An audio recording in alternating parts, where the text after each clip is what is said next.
DR Class 22.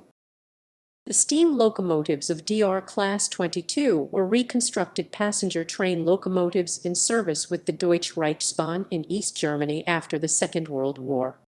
These engines were rebuilt from DRG Class 39.0-2 locomotives and appeared between 1958 and 1962 as part of the reconstruction program. The latter had a significant problem.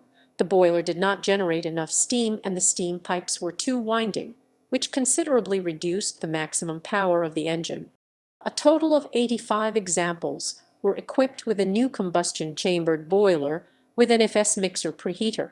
The locomotive frame had to be extended to accommodate the new engine. The wider outer firebox meant that the driver's cab needed a modified rear wall.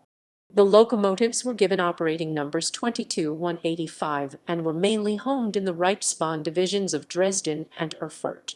The DR employed the locomotives on heavy express train duties in the schedules for the DRG Class 1, which led to overloading of the original components, frame cracks, piston damage.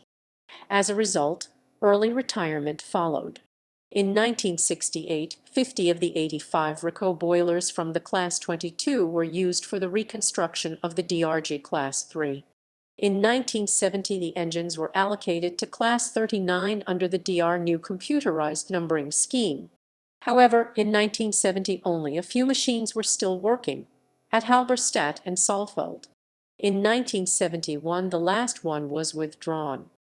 Up to the early 1990s, 9 engines were used as steam generators. The vehicles were equipped with two TWO T32 or two TWO T34 tenders.